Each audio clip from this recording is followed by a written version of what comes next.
Generally how it works, if you're kind of wondering how we kind of allow, I guess, like kind of like the singing community to get some of the brain fortresses on their side, so to speak, is let's say I'm the surfer hockey player at the beach at Zuma, like after I like rode my moped in from Glendale, but that was after like we went to the water slides first.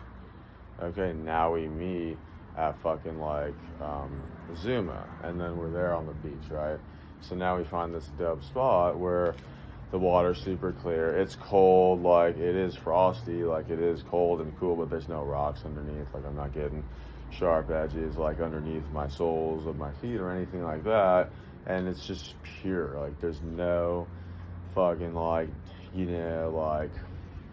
waste in the ocean nearby or anything of the sort. It's kind of a secluded spot. It's kind of like one of those secret spots that, when you are in the surf game and you kind of have some of that knowledge, some of that know-how, you're able to find kind of the secret spots, right? So it's really important, if you wanted to like understand kind of the beach and stuff like that, you want to find the people that like know like where are the secret spots. Usually men and stuff like that, they kind of know where the secret spots are. It doesn't mean they're going to tell you though.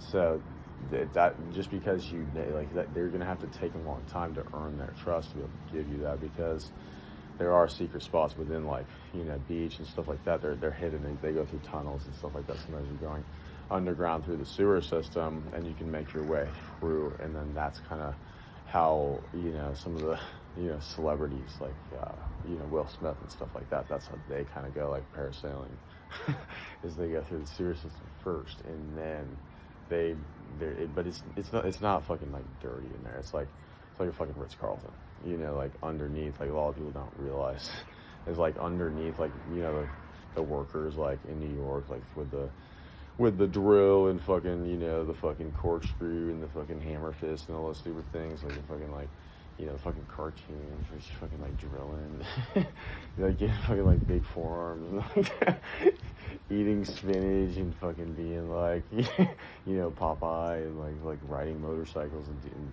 like being on big like anyways, like underneath there you're going in the sewer system, like the gutters and the sewer system.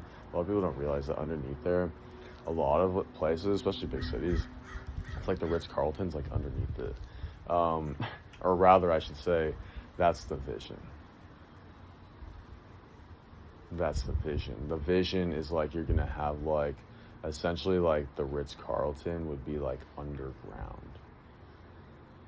Like you're going to test things like that out. Like someone's going to have like a house underground. Like essentially that's like one of the big expanses of like humanity and civilization over the next 100 to 200 years to 400 years. It's like basically building essentially things underground tunnels, like underground roads, underground tunnels, underground houses, underground shopping centers, underground hotels, whatever it may be. So humanity ends up moving kind of underground a bit, and then that becomes like a great expanse. And like, so a lot of people think about going through to the sky as like this grand expanse of humanity. Not as big of an expanse as going underground, building a house underground, and then what, like your work or whatever it may be is going to be above ground, or like when you're going to a restaurant or you're going out or you're going to the baseball game and stuff like that. Like you're not going to put like the baseball game like underground. Like that's pretty far. But someone's house, yeah, I mean, if you have the underground sewer system, yeah, it's not that far off to be like, okay, somebody, there are certain people, like for instance, like there are certain things for certain people. For instance, some people, like let's say they're a redhead, and let's say they're very sensitive to the sun. Like they actually, or there may be some blonde people, is like they actually, like they get sparingly not that much, like, compared to like, darker hair complexion genetics, like they can absorb a bit more sunlight. Like for instance, myself, I can absorb a lot more sunlight than some people who are like blonde or like redhead, things like that. They're gonna have issues. So sometimes it doesn't really work with these. If a woman is like redhead, and I'm brown haired, sometimes it doesn't work because they can't really be outside. They have to like like an umbrella, you know? It's like, I don't really want to be like walking next to someone holding an umbrella when it's fucking sunny. So you kind of have to have some ability to absorb some sunlight like during the day, because we got like adventuring, we got fucking like running, we got fucking like pickleball and like whatever it may be. But anyway, I just wanted to like share some of those thoughts out to like the universal system, and some of the airways is kind of just where we're going as far as like heading towards like underground buildings and underground like establishments and things like that. It's like you probably have like, you know, Elon Musk and stuff like that, and then maybe like between 5 to 10 to like 25 to fucking like 40 other like people that are probably like along those lines. Okay, you probably have like 100 other people that are kind of along those lines, maybe even 400 people that are probably along those lines, maybe 800 people that are probably along those lines. You know, this person happens to be famous, so he happens to be the famous one. Okay, he started like the companies and things like that. Okay, there might be like 400 people kind of like that. Okay, now, because when you build the next company and this and that, there's a lot of things. Now you have a person there.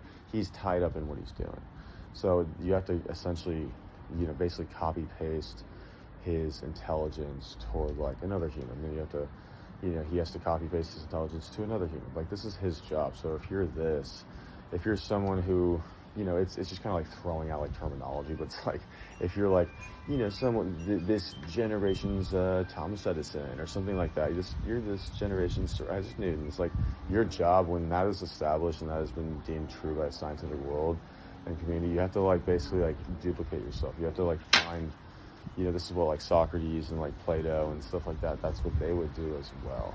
Okay, you have to find people who can kind of like replicate what you do. And then, because that's the most important thing that anyone would be in today's day and age, is if someone were like, let's say like a carbon copy in the new world of like a Leonardo da Vinci or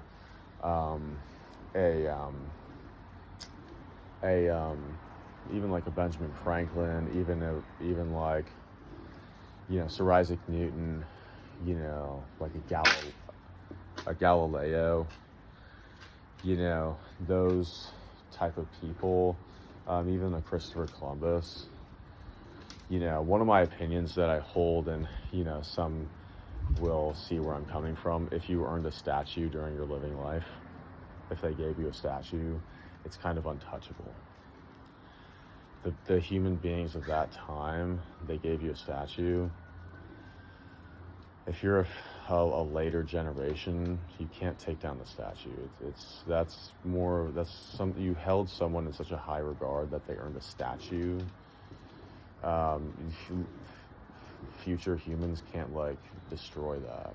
Now, if like a meteor destroys it or something like that, or like, you know, a natural disaster destroys it, okay, then that's part of whatever it could be. But a statue is meant to be something. If human beings anoint you during that time, as we are anointing you to give you a statue, I don't think that future human beings have the right to remove that. Because if you did great things within your life that you were in a statue, you would not want future generations of people to fucking like take that away. Okay.